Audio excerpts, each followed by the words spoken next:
যে কোনো সময় যুদ্ধে জড়িয়ে যেতে পারে ভারত পাকিস্তান। কাশ্মীরে হামলার ঘটনায় এরই মধ্যে সেনাবাহিনীকে যুদ্ধের জন্য সব ধরনের অনুমতি দিয়েছে মোদী সরকার। ভারত পাকিস্তানের মধ্যে কোনো ইস্যু তৈরি হলেই দেশ দুটির ক্রিকেটেও এর প্রভাব পড়ে। এবারও তার ব্যতিক্রম নয়। ভারত নিয়ন্ত্রিত কাশ্মীরের পেহেলগামে হামলার পর উত্তেজনা চরমে ভারত পাকিস্তানের মধ্যকার সীমান্তে। জম্মু কাশ্মীর সীমান্তের দুই পক্ষই এখন মুখোমুখি অবস্থানে।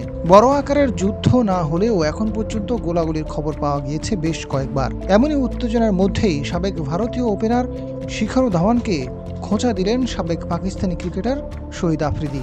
একই সাথে পাকিস্তানে এসে চা পানের নিমন্ত্রণ জানিয়েছেন সাবেক এই তারকা ক্রিকেটার।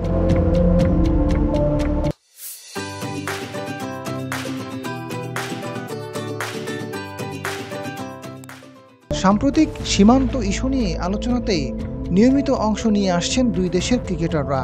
সাবেক ভারতীয় অধিনায়ক যেমন সরাসরি বলেছেন, পাকিস্তানের সঙ্গে সব রকমের সম্পর্ক ছিন্ন করা উচিত ভারতের। পিছিয়ে থাকেননি আফ্রিদিও।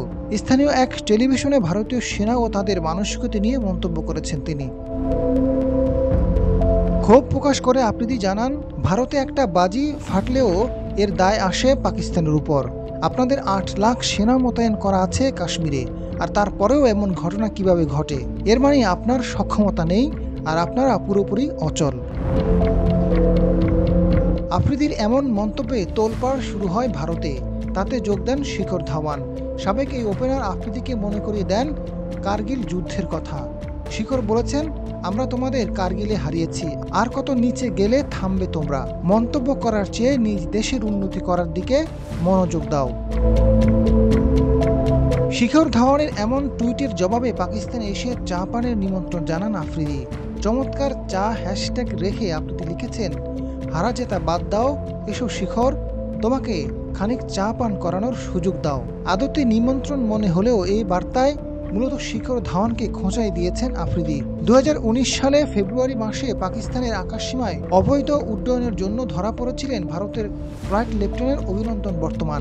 সেবারে পাকিস্তানের চাকে চমৎকার বলে উল্লেখ করেছিলেন তিনি।